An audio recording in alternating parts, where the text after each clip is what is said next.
చాలాసార్లు విశ్వాస జీవితంలో మనల్ని మనం చూసుకొని దృష్టి సరిగ్గా ఉండకపోవడం వలన మన ఎడల దేవుడు కలిగిన ప్రణాళికను మనం అర్థం చేసుకోలేకపోతూ ఉంటాం. కొన్నిసార్లు ఎదుటి వారిని కూడా మనం ప్రేమించలేకపోవడానికి, క్షమించలేకపోవడానికి, అంగీకరించలేకపోవడానికి కారణం ఏంటంటే వారిని దేవుడు ఏ దృష్టితో చూస్తున్నాడో మనం గుర్తించలేక మన దృష్టిలో వాళ్ళు అట్లా వీళ్ళు ఇట్లా అని కొన్నిసార్లు మనం మరి కంక్లూజన్స్కి వచ్చేస్తూ ఉంటాము. 10 మంది చెడ్డ సమాచారం తీసుకొచ్చారంట. సమాచారం అంటే వారు మనల్ని భక్షించే వారిలాగా ఉన్నారు. ఆ దేశంలో, కనాను దేశంలో ఉన్న ప్రజలను చూస్తూ ఉంటే వారు మమ్మల్ని తినేసేవారిలా కనబడుతున్నారు, వారి ప్రాకారాలు చాలా గొప్పగా ఉన్నాయి, వారు చాలా బలవంతులుగా ఉన్నారు అని ఈ మాటలన్నీ చెప్పిన తర్వాత ఒక ప్రక్కన మరి దైవజనుడైన కాలేబు, యెహోషువ మంచి మాటలే చెప్పారండి. చూడండి ఆ మాట 30వ వచనం.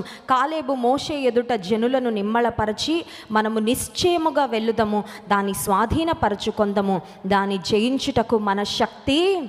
ఇవి విశ్వాసంతో పలుకుతున్న మాటలు. 10 మంది పలుకుతున్నవేమో అవిశ్వాసముతో పలుకుతున్న మాటలు. విశ్వాసముతో పలుకుతున్న మాటల వలన ధైర్యం వస్తుంది, అవిశ్వాసంతో పలుకుతున్న మాటలు వింటే కలవరం వస్తుంది.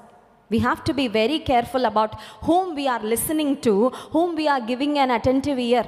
కొన్నిసార్లు మన చెవులు ఎవరికి ఇస్తూ ఉంటామంటే మనల్ని విశ్వాసంలో బలహీనపరిచే వారికి చెవులు ఇస్తాం. 5 నిమిషాలు ఇచ్చిన మహా డేంజర్, గుర్తుపెట్టుకోండి. నిన్ను విశ్వాసంలో వెనకకి లాగే మాటలు పలికే వారికి నువ్వు 5 నిమిషాలు ఇవ్వు చాలు నీ చెవులు.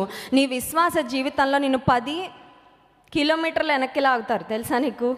నువ్వు దేవుని సన్నిధికి వచ్చి వచ్చి వచ్చి దేవుని మాటలు వినుట వలన విశ్వాసము కలుగునని ఆత్మీయంగా నువ్వు ఎదిగి దేవునికి ఎంత దగ్గరకు వెళ్తావో, అవిశ్వాసులైన వారు పలికే మాటలు ఏవైతే ఉంటాయో వాటిని నువ్వు శ్రద్ధగా విన్నావంటే అవిశ్వాసము వలన నువ్వు వెనక్కి వెళ్ళిపోతావు. అంతే, నువ్వు చాలా వీక్ అయిపోతావు. సైకలాజికల్గా వీక్ అయిపోతావు, స్పిరిచువల్గా కూడా వీక్ అయిపోతావు, మానసికంగా బలహీనం అయిపోతావు.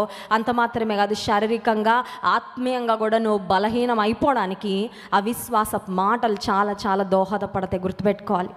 10 మంది చెడ్డ సమాచారం తీసుకొచ్చిన తర్వాత ఈ మాటలన్నీ విన్న ప్రజలు, ఎంత సాడ్ థింగ్ అంటే చూడండి, ఎంత భయంకరమైన పరిస్థితి అంటే 10 మంది వచ్చారు, 12 మంది వచ్చారు కనానును వేగు చూసి, 10 మంది చెడ్డ సమాచారం తెచ్చారు, 2 మంచి సమాచారం తెచ్చారు.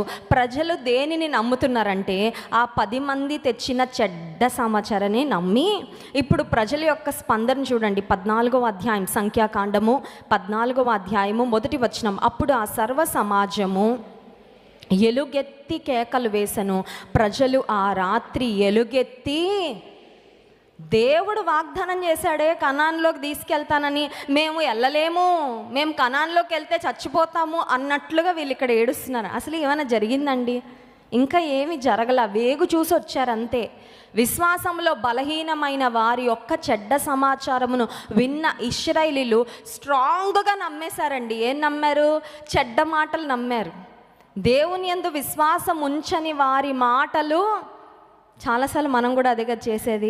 దేవుని మాటల మీద గట్టిగా ఉండదు కానీ నమ్మకం, నిన్ను బలహీనపరిచే మాటలు ఎవరైనా పలికారంటే అవే గుర్తు చేసుకుని, ఏమో అదే జరుగుతుందేమో, అదే నిజమేమో, అదే బహుశా, maybe, it may happen, it will happen, జరుగుతుందేమో, అది నిశ్చయం అయిపోతుందేమో, వారు పలికిన మాటలు నా కన్నులారా చూస్తానేమో అన్నట్లుగా మనకి రాత్రి నిద్ర పట్టదు. కొన్నిసార్లు కూర్చొని ఏడుస్తూ ఉంటాం, అసలు ఏమి జరుగుండదు, ఏవో మాటలు విన్నాం అంతే. ఆ మాటలే నిన్ను ఆత్మీయంగా బలహీనపరిచేస్తూ ఉండుంటాయి.